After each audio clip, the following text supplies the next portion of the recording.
ओम श्री परमात्मने नमः। वैष्णव खंड मार्गशीर्ष मास महात्म्य। राजा वीरबाहु के पूर्व जन्म का वृतांत एवं एकादशी व्रत और उसका उद्यापन। श्री भगवान कहते हैं, ब्रह्मन कामपिल्ले नगर में वीरबाहु नाम से प्रसिद्ध एक राजा हो गए हैं। वे सत्यवादी, क्रोध पर विजय पाने वाले, ब्रह्मज्ञानी तथा मेरे भक्त थे। उनका स्वभाव बड़ा दयालु था। वे वैष्णवों के भक्त थे और मेरी कथा सुनने में सदा रुचि रखते थे। दानी, विद्वान, क्षमाशील, पराक्रमी, जितेंद्रिय तथा अपनी ही स्त्री से स्नेह रखने वाले थे। उनकी स्त्री पतिव्रता, परम साध्वी तथा मेरी भक्ति में तत्पर रहने वाली थी। अपनी उस रानी के साथ वे समूची पृथ्वी का पालन करते और मेरे सिवा दूसरे किसी देवता को नहीं जानते थे। एक दिन महामुनि भारद्वाज महात्मा वीरबाहु के घर पधारे। उन्हें देखकर राजा ने विधि पूर्वक अर्घ्य दे उनका स्वागत सत्कार किया। अपने ही हाथ से उनके लिए आसन बिछाया और बड़ी भक्ति से प्रणाम करके मुनि के आगे खड़े होकर कहा, ब्रह्मर्षि, आज मेरा जन्म सफल हो गया। परमात्मा भगवान विष्णु मुझ पर प्रसन्न हैं, जिससे आप जैसे योगी राज ने आज मेरे घर पर पदार्पण किया। आपकी पवित्र दृष्टि पड़ने से आज मैं कोटि कोटि पापों से मुक्त हो गया। भारद्वाज बोले, महाभाग, तुम भगवान विष्णु के भक्त हो। उत्तम प्रजाओं से युक्त वह धरती धन्य है जिसकी तुम रक्षा करते हो।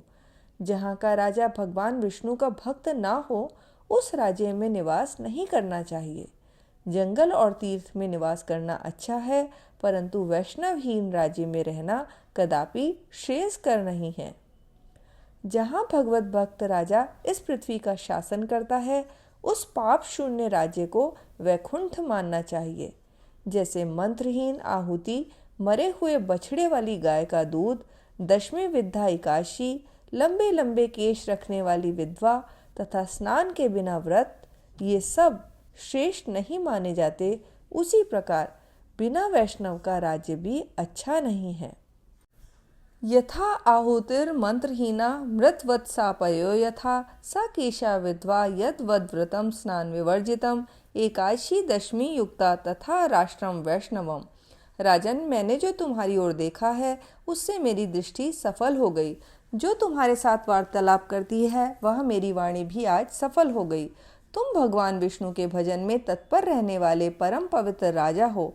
मैंने तुम्हारा दर्शन कर लिया। तुम्हारा कल्याण हो, तुम सुखी रहो। अब मैं जाऊंगा। इसी समय महारानी कांतिमती ने भी आकर मुनि श्रेष्ठ भारद्वाज को प्रणाम किया।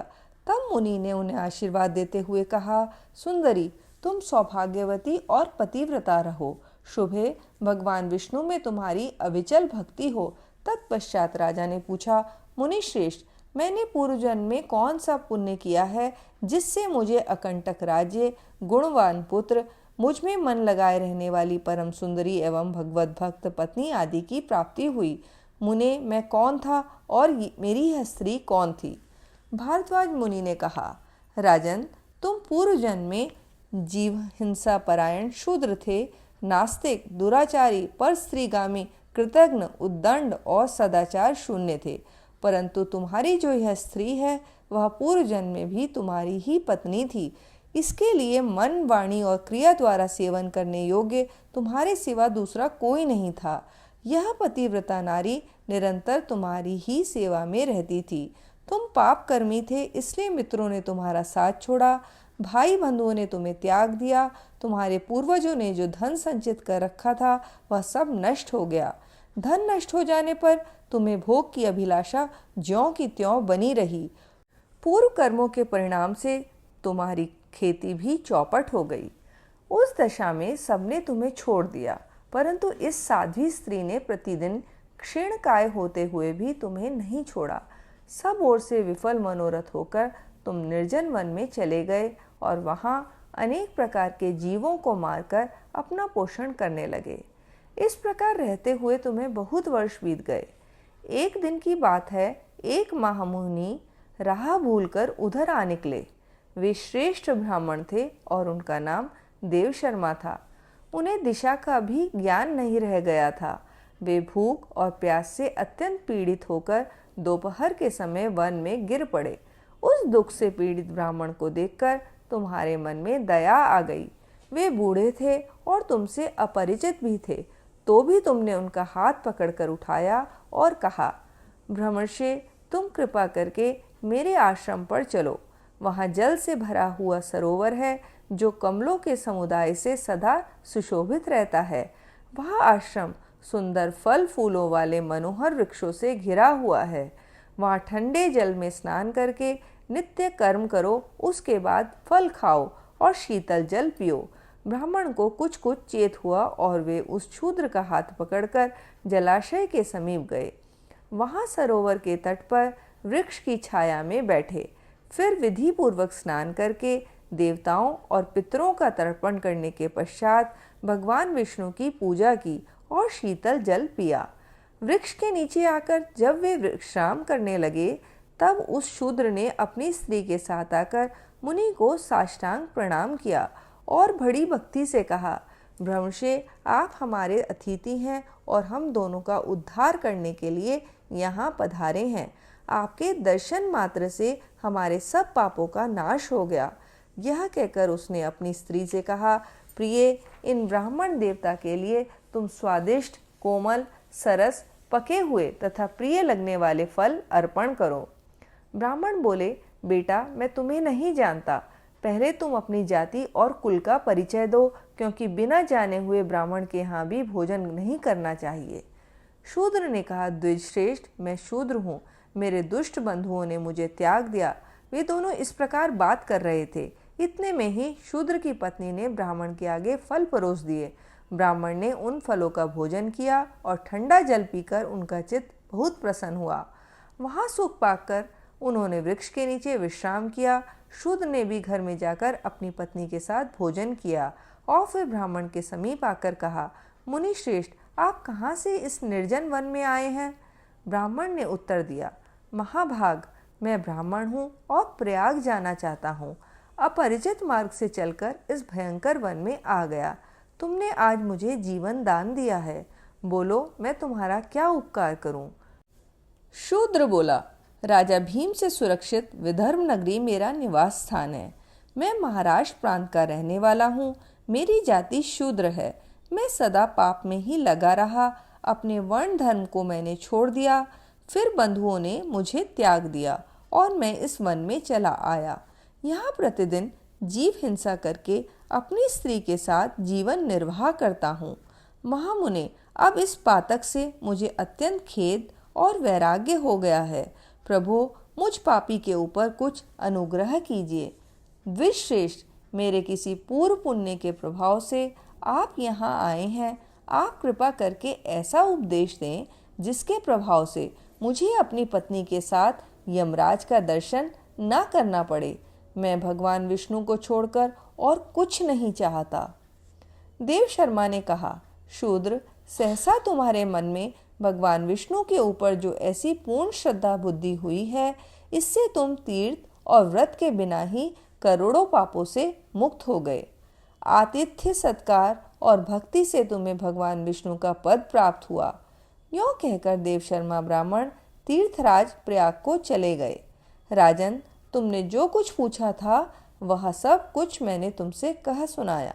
राजा बोले, ब्राह्मण, संपूर्ण एकादशी की उत्तम विधि का उपदेश कीजिए जिससे भगवान विष्णु की प्रसन्नता प्राप्त हो। ऋषि ने कहा, नृपश्रेष्ठ, मार्गशीर्ष आदि महीनों में सभी द्वादशी तिथियों को कल्याणमय अखंड एकादशी व्रत का पालन करना चाहिए। दशमी को नक्त व्रत करें। एकादशी को दिन में और रात्रि में भी उपवास करें तथा द्वादशी को पारणा के रूप में केवल एक बार भोजन करें। इसे अखंडा एकादशी कहते हैं। दिन के 8वें भाग में जब सूर्य की ज्योति मंद हो गई हो, उसी समय को नक्त जानना चाहिए। उसी में किए हुए भोजन को नक्त व्रत कहते हैं।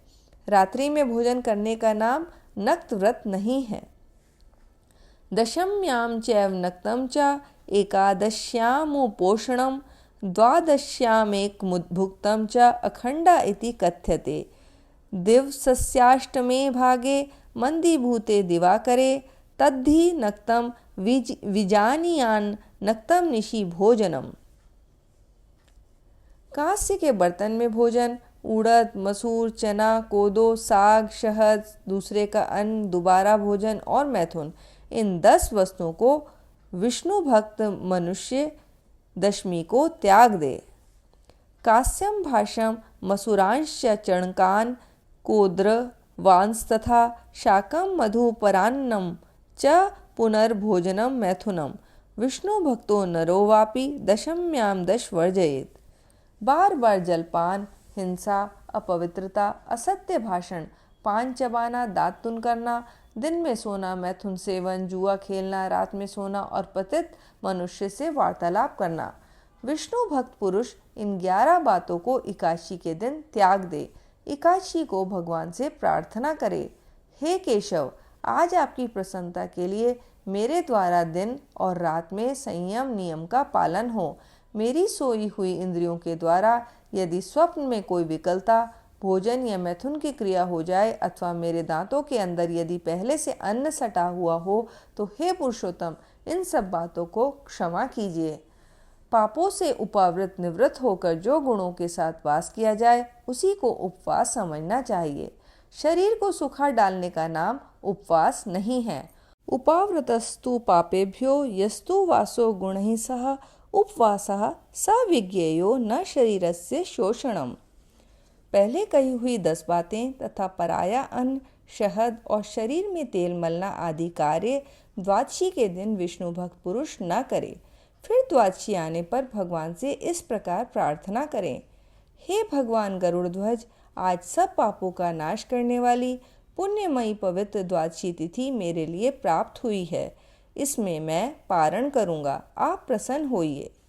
तदनंतर ब्राह्मणों को भोजन कराकर स्वयं भोजन करें। इस विधि से जब तक वर्ष की समाप्ति हो तब तक विद्वान पुरुष एकादशी व्रत करता रहे। वर्ष पूरा होने पर उसका उद्यापन करे।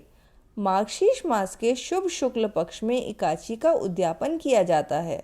उसमें विधि के जानने वाले 12 ब्राह्मणों को आमंत्रित करके 13वें विधिज्ञ आचार्य को पत्नी सहित आमंत्रित करें। यजमान स्नान करके पवित्र हों, श्रद्धा एवं इंद्रिय संयम पूर्वक पाद्य, अर्घ्य और वस्त्र आदि सामग्रियों से आचार्य आदि का पूजन करें। तत्पश्चात आचार्य उत्तम रंगों से चक्र कमल संयुक्त सर्वतोभद्र मंडल बनावें। उस मंडल को श्वेत वस्त्र से आवेष्टित करें। फिर पंच पल्लव तथा पंचरत्न से युक्त कर्पूर और अगुरु के सुगंध से वासित जल पूर्ण कलश को लाल कपड़े से वेष्टित करके उसके ऊपर तांबे का पूर्ण पात्र रखें।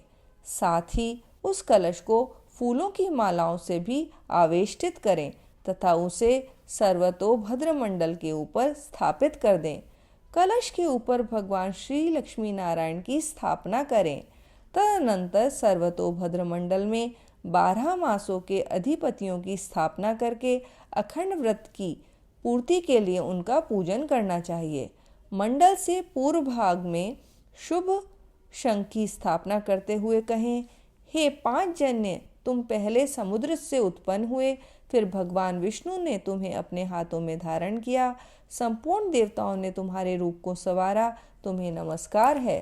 सर्वतोभद्र मंडल से उत्तर दिशा में हवन के लिए वेदी बनावें और संकल्प पूर्वक वेदों विष्णु संबंधी मंत्रों से हवन करें। फिर भगवान विष्णु की प्रतिमा का स्थापन और पुरुष सूक्त एवं पौराणिक शुभ मंत्रों से उसका पूजन करें। नैवेद्य चढ़ावें, धूप दीप आदि उपहार भेंट करके आरती उतारें। फिर यक्ष, कर्दम, कपूर, अगुरु, कस्तूरी और कंकोल से बनाए हुए अंगलेप से पूजा करके परिक्रमा करें। ब्राह्मणों से स्वस्ति वाचन कराकर नमस्कार करें। उसके बाद ब्राह्मणों को आचार्य आदि क्रम से वैदिक मंत्रों का जप करना चाहिए। जप के लिए पवमान सूक्त, मंडल ब्राह्मण, मधुवाता, रतायते इत्यादि 3 मंत्र, तेजोअसि शुक्रजम, वाचम ब्रह्म, पवित्रवंतम सूरस्य तथा विष्णुर्महसि इत्यादि वैदिक संहितोक्त मंत्र श्रेष्ठ माने गए हैं, जबकि अंत में भगवान विष्णु का कलश के ऊपर स्थापन करना चाहिए। सवेरे दिन निकलने पर नीचे लिखे क्रम से हवन करें। यज्ञ अग्नि क्रिया परायण पुरुष पहले पात्र स्थापन करके विधि पूर्वक पूजा करने के पश्चात स्तुति करें। उसके बाद अपनी शाखा के गृहीय सूत्र में बताई हुई विधि के अनुसार चरु पूर्वक होम करें। चरु 2 पात्रों में तैयार करें। पुरुष सूक्त के मन से चरु की 16 आहुतियां दें तथा घृत युक्त पायस द्वारा 4 बार श्रेष्ठ आहुति प्रदान करें। उसके बाद प्रादेश मात्र अंगूठे से लेकर तर्जनी तक की लंबी 100 पलाश की समिधाएं लेकर उन्हें घी में डुबो दें और इदम विष्णुर्विचक्र में इत्यादि मंत्र से कर्म की सिद्धि के लिए उनका हवन करें।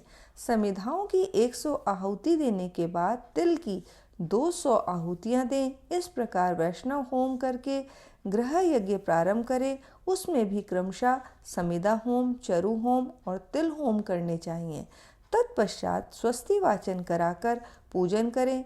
फिर ऋत्विजों को दक्षिणा दें और भगवान की प्रसन्नता के लिए ब्राह्मण को एक दूध देने वाली गौ तथा सुंदर बैल दें। तदनंतर ब्राह्मणों को 13 पद दान करें। सपत्नीक आचार्य को वस्त्रों से संतुष्ट करें और धन सहित महादान दें। पारण कर लेने पर रात को ब्राह्मणों को जल से भरे हुए वस्त्र वेष्टित 25 कलश दान करें। अपनी शक्ति के अनुसार व्रत का उद्यापन करना चाहिए। इस प्रकार अखंड एकादशी व्रत का वर्णन किया गया। इस प्रकार स्कंद पुराण के राजा वीरबाहु के पूर्व जन्म का वृतांत एवं एकादशी व्रत और उसका उद्यापन नामक अध्याय संपूर्ण हुआ। हरिओम तत्सत, हरिओम तत्सत, हरिओम तत्सत।